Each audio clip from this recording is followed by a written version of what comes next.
At only 24 years old, actor Tom Holland has already racked up an impressive 31 film credits, according to the International Movie Database. While his list of movies continues to grow, he is most well known for his role as Peter Parker in the Spider-Man and Peter Parker movies. I also found his role particularly compelling as Arvin in the 2020 movie The Devil All the Time. With all these movies exploding in popularity, Tom is seeing a definite spike in his net worth, rocketing up to $15 million this year.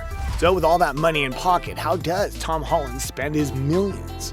But before we see where all the Spidey cash goes, make sure you're subscribed to Terrific Tens. Schooling. Granted, Holland isn't spending on this right now, and he was probably never personally spending out of pocket. But somebody paid for the kid who would become Spider-Man to have one heck of a performing arts education. In addition to attending the Brit School for Performing Arts and Technology, with its emphasis on dance, music, and theater, Holland also took hip-hop classes at the Nifty Feet Dance Studio in Wimbledon. Lynn Page was an associate choreographer for the 2000 movie Billy Elliot, and also just happened to also own this dance studio where she spotted young Tom, asked him to audition, and the rest is history. Luckily for Holland and all the Spider-Man fans out there, his family was willing to put forth this investment in Tom's education that led to his discovery.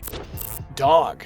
Tom is a dog lover and a huge softie for his pup named Tess. One little detail about Tess, she's a pit bull, a breed considered very dangerous by many, which is actually illegal in Tom's homeland of the UK. The English government banned the breed in 1991 after the previous decade saw 15 fatal pit bull incidents with humans.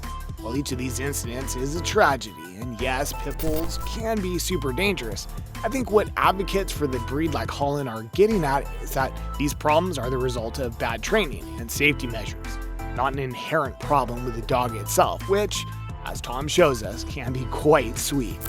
More school.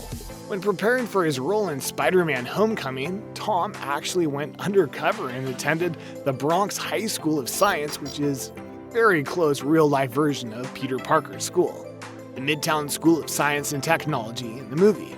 Over 30,000 students take the admission exam to the Bronx School every year. Only 900 are admitted.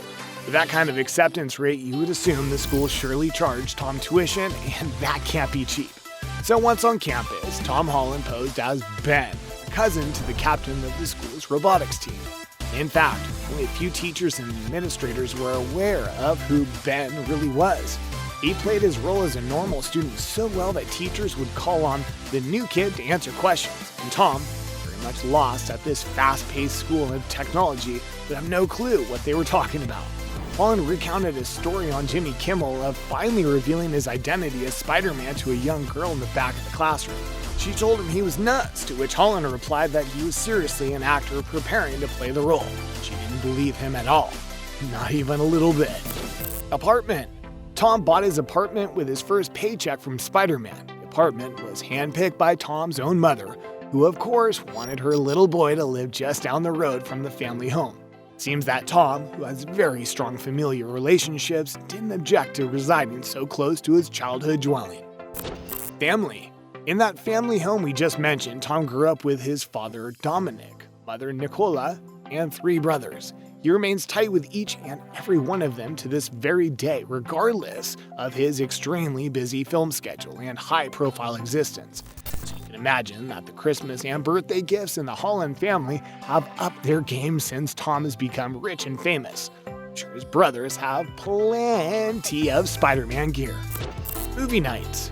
Spider-Man director John Watts drew much inspiration from the coming-of-age movies from the 1980s. In order to really get this to come across through the cast, he ordered each of them to consume John Hughes movies like The Breakfast Club, Pretty in Pink, and Ferris Bueller's Day Off with religious fervor. In fact, to make this a little more enjoyable and even provide for some cast bonding, Tom invited his colleagues over to his place for evenings filled with popcorn and 80s movies. ER bills. Filming the kind of movies Tom Holland likes to act in comes with its risks. For Tom, that risk has sent him to the hospital multiple times with a broken nose. As many of you watching out there know, ER bills ain't cheap. The first nose break occurred while filming The Lost City of Z, during which Holland misjudged the landing of his backflip and came down flat on his face. This, of course, flattened his nose, which had to be repaired by professionals who charged a pretty penny for the job. The next injury to Tom's snoot occurred on the set of Chaos Walking. The stuntman got a little too close into it and punched Holland directly in the face, breaking his nose yet again and sending him back, maybe even to the same dog, who had to put Tom's poor nose back together again.